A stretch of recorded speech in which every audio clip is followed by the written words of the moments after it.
I'm Pat Doris. Welcome to The Story. We're starting outside today because we're talking about election security. And in Multnomah County, it all happens in that building right back there. We're going to go inside and talk about what happens to your ballot once it arrives there, and also talk about their extensive security measures. The first stop for your ballot inside Multnomah County election headquarters is this big sorting machine. Elections Director Tim Scott is showing us around. He said people used to do this work, but COVID made that impossible. Federal tax money paid for the $275,000 machine, which now does the job of 24 people. It's doing several things. The first thing it's doing is it's scanning that barcode. And what is it telling it? What's the barcode telling it? That barcode is the unique identifier for this envelope. So this envelope is uniquely identified by the ballot ID. So no one else in this election is going to get that identification number. And that pairs up with the voter. So we know when we scan this ballot, this barcode, we know that that voter has returned a ballot. And if that barcode isn't readable, or it isn't a barcode that's eligible for this election, it's going to get kicked out into the bin number 1. That's where all the rejects go. Rejections happen for a few reasons. Maybe someone used an envelope from a past election. That's what this is. Or maybe they forgot to sign the outside of the envelope, which is what happened here. In those cases, the voter is contacted and the problem fixed. The machine also makes sure the signature on the envelope is yours. So it's scanning that barcode, then it's capturing the signature that's on the envelope, and then that signature is what's used for signature verification against the voter registration signature. And the computer's doing that? We do have what we call automatic signature verification, and that's installed on this machine, and that software is set to basically capture 100%, if the signature matches 100%, it's going to say yes, it's good. Okay, and the point of all that is to make sure that somebody isn't using your name, but it's not you, and they're trying to copy your signature? That's correct. The signature is one of the primary security features of vote by mail. That's so we can be sure that when we mailed the ballot to you, that we have a relationship with you already because you registered to vote and you gave us a signature. And then when you return that ballot, we're matching the signature from the envelope to the voter registration signature to make sure it's you that voted the ballot. The reason it's so important to make sure the envelope came from you is that once it's opened up and the ballot is taken out, your ballot joins a sea of others with no way to trace it back to you.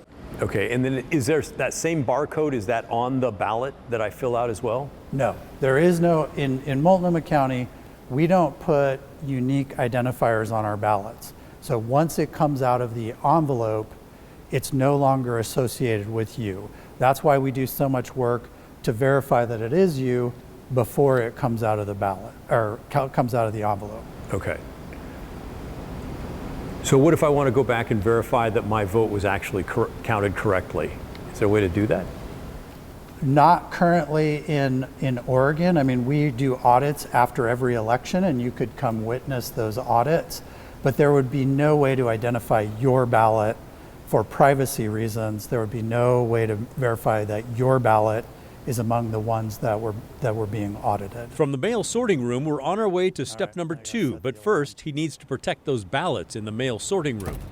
So the room is secure, huh? Yeah, we have anywhere where we store ballots, we're able to set an alarm on that room. Those are called zone alarms, so even when we're in the building, we can alarm a specific room.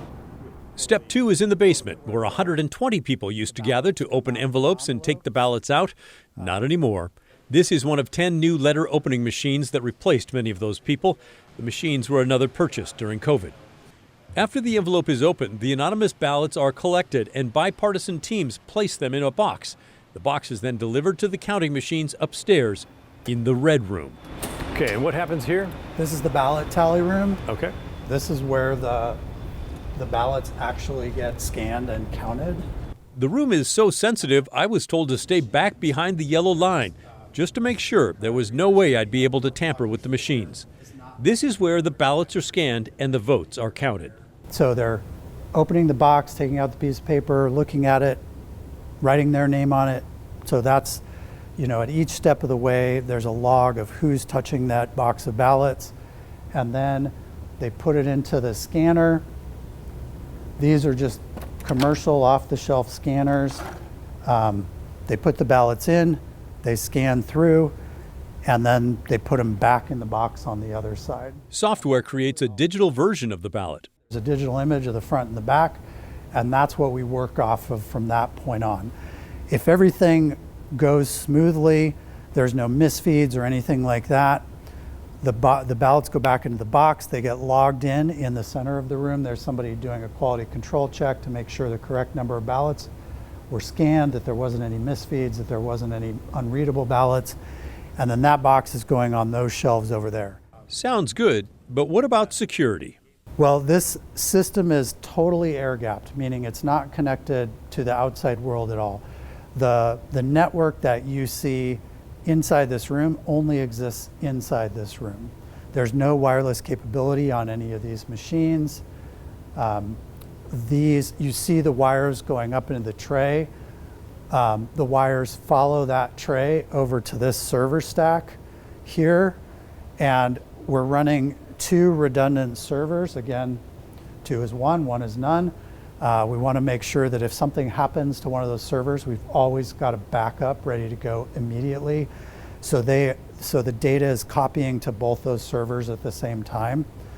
And that's it. The wires that you see going up into the ceiling, they do go up into the ceiling for the camera system, but above that drop ceiling is 6 inches of concrete. There is nothing above it. So he said there's no way for someone from the outside world to hack in. Everything that happens in this room stays in this room. But what about someone with a USB drive trying to crash the system? We've thought of that too. Every single port in this room has a port blocker in it. So there's no way to insert a USB drive into the machine without removing that port blocker with a key that's unique to us for this system. When it's time to report results, unique USB drives are used. So even if somebody did defeat one of the port blockers, it really wouldn't matter because these are the only thumb drives that would be able to be read, the USB drives. And these are each USB drive is password protected and encrypted and matched to this system. So these are the only ones that'll work in this room, and they're in a box with a security seal on it. On top of all that, there are observer rooms where members of the public can watch the various parts of the process on video screens or through windows. And both ballots and envelopes are stored in the elections warehouse for 2 years, just in case something needs to be checked.